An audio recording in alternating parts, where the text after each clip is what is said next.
Arestado ang isang construction worker matapos maulihan ng mahigit 100,000 pisong halaga ng hinihinalang shabu sa isinagawang bypass operation ng mga operatiba ng Loon, Bohol.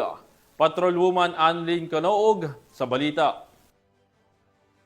Ng Loon Piyang higit 100K na halaga ng nilalang shabu mula sa isang construction worker sa sinagawang bypass operation sa Bahay Loon, Bohol noong ika-27 ng Oktubre sa taong kasalukuyan. Kinilala ni Police Captain Thomas Chong, Chief of Police ng Loon Municipal Police Station, Bohol Police Vigil Office ang suspect si Alice Usok, 24 anyos at residente ng Purok 2, Barangay Pundo, Loon, Bohol. Ikinasa ng operatibang naturang operasyon bandang alas 12:41 ng madaling araw na nagresulta sa pagka-aresto ng suspect. Nasa batang 4 na pakete ni nilalang shabu na may kabuuang timbang na 16 na gramo at may standard drug price value na 108,800 pesos. Coin purse, cellphone at bypass money. Samantala, kasalukuyang nasa kustodiya ng sabing tanggapan ng suspect para sa dokumentasyon at tamang disposisyon. Ang mga kapulisan ay patuloy sa pagpapaigting ng kanilang kampanya kontra illegal na droga at tiyaking ligtas ang bawat mamamayan sa banta na kaharasan na nidulot ng paggamit ng pinababawal na gamot. Mula dito sa Central Visayas, ako ang inyong Police News Network Correspondent, Patrolwoman Annalyn N. Canoog.